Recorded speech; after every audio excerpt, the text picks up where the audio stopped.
লোকে বলে সৌম্য সরকারের ব্যাটে নাকি ভালো শট আছে। কোথায় শট, কিসের শট? উজ্জ্বল রোদে সৌম্যর ব্যাটে তাকিয়ে সেটাই হয়তো খুঁজছিলেন মেহেদী হাসান মিরাজ। টাইগার ওয়ানডে অধিনায়ক নিজেই বোধহয় পরে বুঝলেন ব্যাটের শট এভাবে খুঁজে লাভ নেই। কিন্তু হতাশার কথা, ওই ব্যাটে আসলেই ভালো শট আছে কিনা তা নিয়ে সবাই এখন কনফিউজড। কারণ শটের খেলা টি-20তে গেল 30 ইনিংসে টপ অর্ডারে ব্যাট করেও কোনো 50-র দেখা পাননি সৌম্য।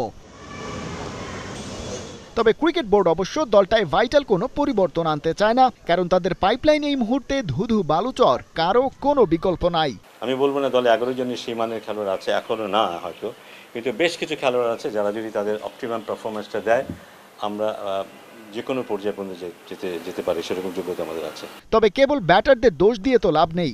সৌম্য সরকারের যে 30 ইনিংসে 50হীন থাকার কথা বলা হচ্ছিল, তার 8টা খেলেছেন মিরপুরে গামিনীর তৈরি উইকেটে। এর মধ্যে সিলেটে মোট 3টা ম্যাচ খেলেছেন, আর বাকিগুলো অ্যাওয়েতে, মানে একদম দেশের বাইরে।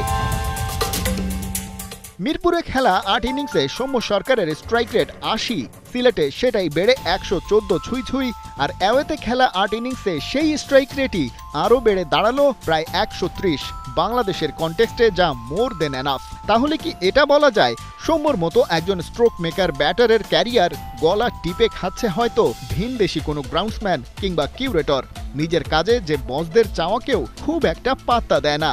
আমরা তো পাকিস্তানের সাথে চেয়েছিলাম এখানে ভালো উইকেটে খেলতে, আমরা কিন্তু শ্রীলঙ্কাতে স্লো উইকেটে খেললে আমরা জিতিনি। কিন্তু আমরা যদি ভালো খেলতে চাই আমাদেরকে এরকম জায়গায় খেলতে হবে। আমরা হয়তো অনেক সময় হারতেও পারি, কিন্তু খারাপ উইকেটে বা স্লো উইকেটে যদি আমরা জিতি, যেখানে আমাদের ব্যক্তিগত সুযোগ সুবিধা বেশি, তাতে কিন্তু আমরা আলটিমেটলি কিছু গেইন করতে পারবো না। আইসিসি ইভেন্টগুলিতে বা ওভারসিজ গিয়ে আমরা ভালো করতে পারবো না, এটা আমরা সবাই জানি, এটা সবাই বলে এসেছি। তো যদি 300 রানের উইকেট করতে পারি তো তাই চাইবো আমরা, তো সেটা সম্ভব হবে না। তো এই মুহূর্তে বেস্ট পসিবল যেরকম উইকেট সম্ভব, কারণ আমি 3-4 দিন আগে গিয়েছিলাম সিলেটে, ডেফিনেটলি এরকম উইকেট না যেটা 130-40 করতে কষ্ট হবে।